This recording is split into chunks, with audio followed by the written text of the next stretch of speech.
శ్రీమాత్రే నమః. గ్రంథనిధి సబ్స్క్రైబర్స్ అందరికీ కూడా నమస్సుమాంజలి. సెప్టెంబర్ 7వ తారీఖున రాహుగ్రస్త చంద్రగ్రహణం ఏర్పడబోతోంది. ఇది కుంభరాశిలో వస్తుంది. కుంభరాశిలో రావటం వలన ఈ గ్రహణం అనేది 5 రాశులపై ప్రభావం చూపిస్తుంది. ఆ 5 రాశులు ఏమిటి?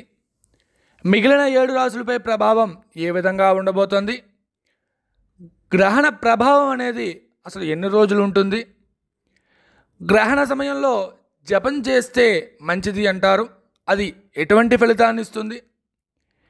ఈ గ్రహణం సంభవించినటువంటి రాశుల వారు ఎటువంటి పరిహారాలు తీసుకోవాలి అన్న విషయాన్ని ఫుల్ వీడియోలో మీకు తెలియజేయడం జరుగుతుంది. ధన్యవాదములు. శ్రీమాత్రే నమః. గ్రహణం సెప్టెంబర్ 7వ తారీఖు 2025వ సంవత్సరం విశ్వావసునామ సంవత్సరంలో భాద్రపద శుక్ల పౌర్ణమి నాడు రాహుగ్రస్త సంపూర్ణ చంద్రగ్రహణం. ఈ గ్రహణం భారతదేశమంతటా కనిపిస్తుంది. ముందుగా గ్రహణ సమయాలు చూసుకుందాం.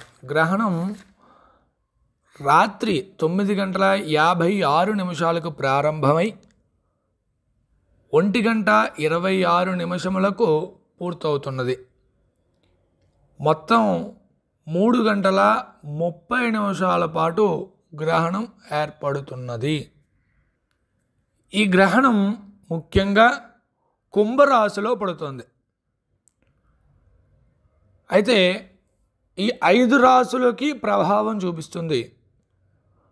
మొట్టమొదటిగా కుంభరాశి, మిథునము మరియు తులారాశి.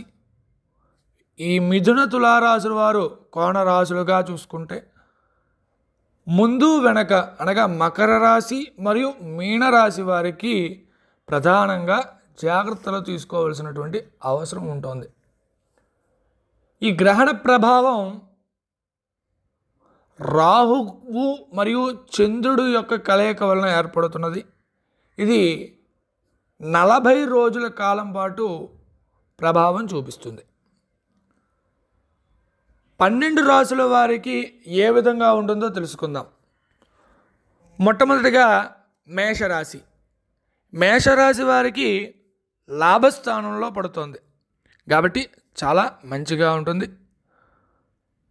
వృషభ రాశి వారికి దశమ స్థానంలో వస్తుంది కాబట్టి వీరికి కూడా చాలా చక్కగా ఉంటుంది.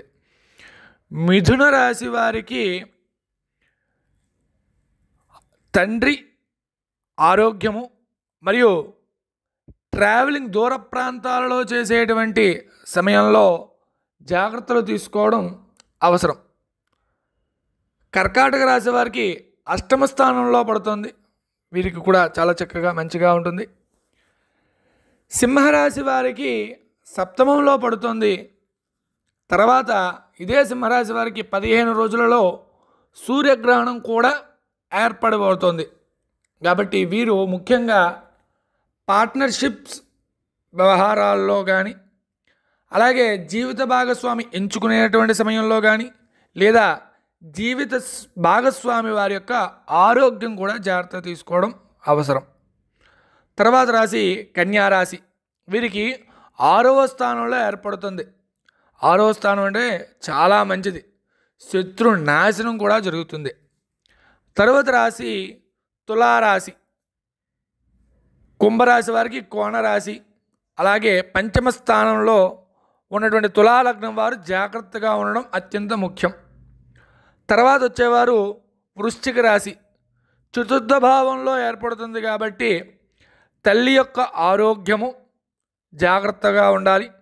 అలాగే ఈ రాశివారు గ్రహణ 40 రోజులలో విద్యా పనులు కానీ, గృహ పనులు కానీ, గృహప్రవేశాలు పనులు కానీ చేయకుండా ఉంటే చాలా మంచిది. తరువాత రాశి ధనస్సు రాశి. వీరికి 3వ స్థానంలో ఏర్పడుతుంది. కొత్త పరిచయాలు, సినీ రంగ పరిచయాలు ఏర్పడేటువంటి అవకాశం ఉంటుంది. తర్వాత రాశి మకర రాశి. ధనస్థానంలో వస్తుంది కాబట్టి బిజినెస్ సంబంధించినటువంటి డబ్బులు వ్యవహారాల్లో ఎక్కడైనా సరే రాసి చేసుకోవటం మంచిది. వారు జాగ్రత్తగా ఉండడం చాలా ముఖ్యమైనటువంటిది. తర్వాత రాశి కుంభరాశి. ఈ రాశిపై ఈ యొక్క గ్రహణం అనేది ఏర్పడుతుంది కాబట్టి ముఖ్యంగా మానసికంగా ఇబ్బందులు కలుగుతూ ఉంటాయి. తర్వాత వచ్చేవారు మీనరాశి. ఇది 12వ స్థానంలో పడుతుంది కాబట్టి విదేశీ ప్రయాణాలలో ఆలోచనలో ఉన్నవారు జాగ్రత్తగా ఉండడం చాలా ముఖ్యంగా ఉంటుంది. గ్రహణ సమయంలో జపం చేస్తే మంచిది అంటారు. మామూలు సమయంలో 1,00,000 చేస్తే ఈ సమయంలో చేస్తే 10 లక్షలు చేసేటువంటి ఫలితం వస్తుంది. అలాగే గ్రహణ సమయంలో జపం చేయటం వలన పునశ్చరణ ఫలితం కూడా ఏర్పడుతుందట.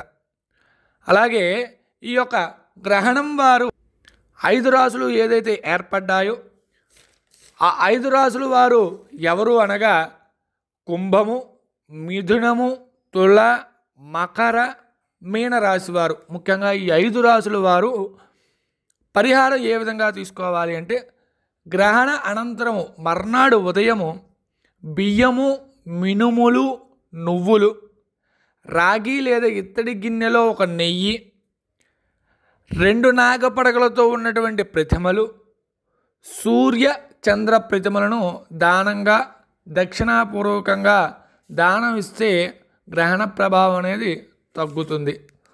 ధన్యవాదములు. శ్రీమాత్రే నమః.